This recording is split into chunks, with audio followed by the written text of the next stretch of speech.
하나님과 동행하는 복이 모든 성도님들에게 가득하기를 축복합니다.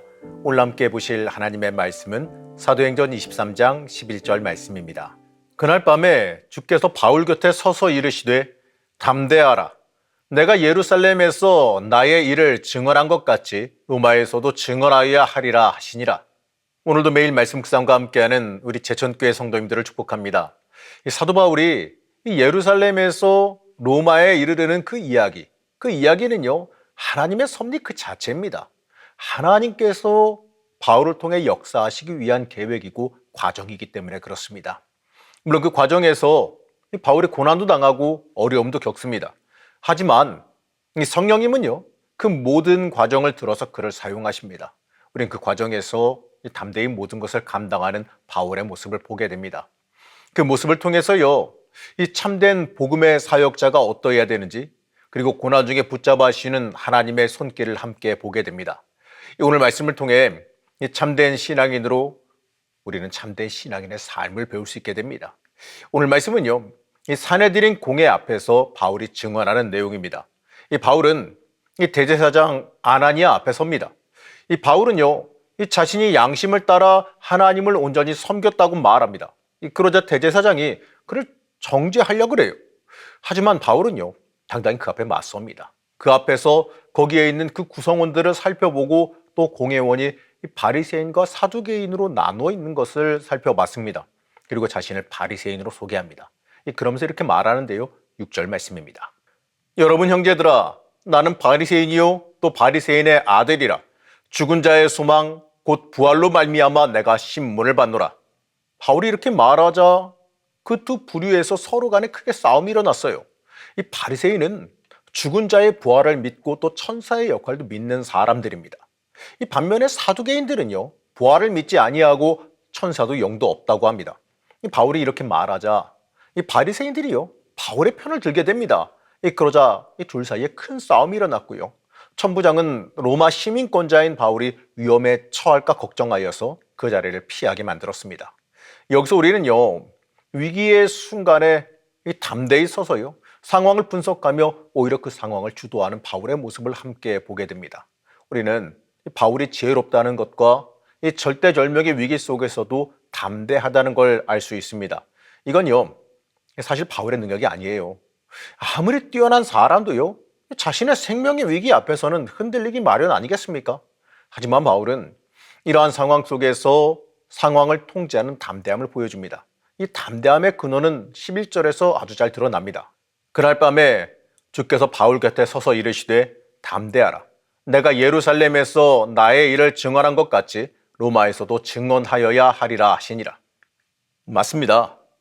바로 주님께서 함께 하시기 때문에 어떠한 어려움 가운데서도 담대할 수가 있었습니다. 이 주님께서 지혜를 주시고 이겨낼 수 있는 능력을 주셨기 때문에 그렇습니다. 이 때때로 맞이하는 어려움 속에서 우리는 담대할 필요가 있는데요, 바로 주님께서 우리와 함께 하시기 때문에 그렇습니다. 하나님은 우리를 통해 일하십니다. 나를 사용하시길 원하세요. 그리고 우리에게 늘 소망과 힘을 주십니다. 이 담대히 이 사내들인 공회 앞에서 외친 그 바울에게 그날 밤 주님은 함께 하시며 담대하라고 말씀하십니다. 그리고 로마에서도 증언해야 한다는 하나님의 계획을 확신시켜 주십니다. 하나님께서 지금 바울이 행하는 그 모든 것이 하나님께서 원하시는 일이라는 것, 하나님께서 계획하시고 인도하시는 일이라는 것을 확인시켜 주십니다. 우리는 하나님께서 원하시는 일이라면, 하나님께서 인도하시는 일이라면 충성함으로 따라가야 됩니다. 그 길은 우리가 가야 되는 길이고 우리의 소망의 길이어야지만 합니다. 내 소원을 이루기 위한 것을 목적 삼을 것이 아니라 하나님께서 원하시는 길을 내 인생의 목적으로 삼아야 됩니다. 바울이 지금 행하고 있는 그 모든 것, 그것이 지금 위기 속에서 담대해 있는 그 모든 것이 하나님께서 원하시고 이끌어 가시는 길이라는 것을 확인시켜 주셨습니다. 저는 이 부분을 읽으면서 한편으로는 바울의 그 담대함과 믿음이 정말 존경스럽고요, 또 다른 한편으로는 이렇게까지 함께 하시며 확인시켜 주시는 하나님의 은혜가 너무 부럽기도 했습니다. 여러분, 우리가 신앙인이라면 이러한 것을 부러워해야 됩니다. 하나님께서 나를 사용하시는 것을 넘어서서 내가 가는 길이 하나님께서 원하시는 길이고 하나님께서 인도하시는 길이라는 것을 확인시켜 주신다는 것, 여러분 이것만큼 가슴 벅차오르는 일이 어디 있겠습니까? 우리는 하나님께 사용되어지기 위해서 이 땅에 존재한다는 그 사실을 잊어서는 안 됩니다. 그렇기 때문에 우리의 기도도요, 하나님을 위해서 쓰임받기 원한다는 기도로 바뀌어져야 됩니다. 내 삶의 목적은 하나님께 있음을 잊지 마시기 바랍니다. 이렇게 담대히 증언한 그 바울을 살해하려는 계획이 구체적으로 진행됩니다. 40명의 사람들이 바울을 죽이기 전에는 음식을 먹지도 않겠다고 맹세했다고 합니다. 그리고 공예와 공모하여 바울을 심리하기 위해 불러낼 때 매복했다가 그를 살해하겠다라고 합니다. 이 소식을 바울의 조카가 우연히 알게 됐어요. 그래서 그걸 바울에게 전했고 또 천부장에게 알려서 바울을 보호하게 했습니다.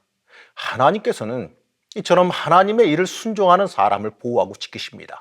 이 하나님 앞에 순종하며 따라갈 때 우리가 걱정하지 말아야 될 것은요, 하나님께서 하나님의 계획을 위해 지키고 인도하십니다. 그렇기 때문에 우리는 담대히 믿음으로 순종하며 인생길을 설 수 있어야 됩니다. 이제 천부장은 백부장 둘을 불러서 군사를 준비시켜 이 매복한 사람들을 피해 바울을 총독에게 보냅니다. 그리고 총독에게 이 바울이 율법 문제로 고소당했으나 사형당할 일은 찾지 못했다는 의견서를 보냅니다. 군사들의 호송을 받으며 이제 바울은 로마 길로 출발합니다. 이제 바울은 하나님의 인도하심으로 안전하게 로마에 결국엔 도착하게 됩니다. 사도 바울은요, 이 주님을 만난 후 변화되어서 주님을 위한 삶을 살아갔어요. 이 자신의 목숨까지도 주를 위해 내어놓고 주님 앞에 순종했습니다. 인생의 목적이 이 땅에 있는 것이 아니라 하나님을 위해 있고 또 복음 전파의 사명을 위해 모든 것을 내어놓았기 때문에 그렇습니다. 유한한 인생이 아니라 영원한 인생을 붙잡았습니다. 이러한 이 사도 바울을 하나님은 놀라운 역사하심 또 위기와 어려움을 사용해서 하나님의 목적대로 결국엔 로마로 인도하셨어요. 사람의 계산으로는 어떻게 가야 될지, 어떠한 방법으로 로마에 가게 될지 알 수 없었습니다. 하지만 하나님은 그 유대인과의 그 마차를 사용해서 바로 위기를 사용해서 바울을 로마로 인도하셨습니다. 그리고 그곳에서 오히려 담대히 로마인들에게 복음을 증거할 수 있게 만들어 주셨습니다. 여러분, 우리는 어떻게 쓰임받을지 모릅니다. 하지만 우리가 하나님께 쓰임받기를 갈망하며 살아간다면 우리는 결국 하나님께 쓰임받는 영광을 얻게 될 것입니다. 사도 바울의 이야기를 읽어가면서 여러분들은 어떠한 마음을 품고 계십니까? 그저 성경 속의 아주 특별한 인물의 이야기에 그러한 이야기 하나로 읽으십니까? 우리는 범접할 수 없는 특별한 복음 증거자 이방인의 사도의 이야기로만 들리십니까? 사도 바울의 이야기는 하나님께 충성하는 사람의 이야기입니다. 하나님을 생명 삼은 사람의 이야기예요. 하나님께서 인도해 가시는 그 길 앞에 철저히 순종하며 따라간 사람의 이야기입니다. 바로 참된 그리스도인, 우리가 따라야 되는 삶의 이야기입니다. 사랑하는 성도 여러분, 여러분은 얼마나 하나님 앞에 순종하며 살아가십니까? 하나님의 인도하심 앞에 얼마나 순종하며 살아가고 계십니까? 얼마나 하나님께서 나를 이끌어 가시기를, 내 인생을 주도해 가시기를 소원하고 계십니까? 우리의 인생의 목적은 하나님께 쓰임받는 데 있음을 믿으시기 바랍니다. 하나님 앞에 쓰임받기를 소망하며 기도하시기 바랍니다. 하나님께 쓰임받아야 우리가 가치 있는 인생이라는 것을 잊어서는 안 됩니다. 하나님 앞에 더 철저히 엎드리시며 기도하시는 주의 자녀들이 되시기를 시간 간절히 축복합니다. 우리를 인도하신 하나님, 하나님의 이끄심 앞에 철저히 순종하기를 원합니다. 주를 따라가면서 얻어지는 모든 어려움도 하나님의 이끄심과 계획이 있음을 고백합니다. 철저히 순종할 때 모든 것이 더 크게 복이 되게 하시는 은혜가 있음을 우리는 믿습니다. 하나님 앞에 철저히 순종하며 낮아지는 삶이 되게 허락하여 주시옵소서. 오늘도 주님께 더 엎드리기를 원하오며 거룩하신 예수님의 이름으로 간절히 기도드렸습니다. 아멘.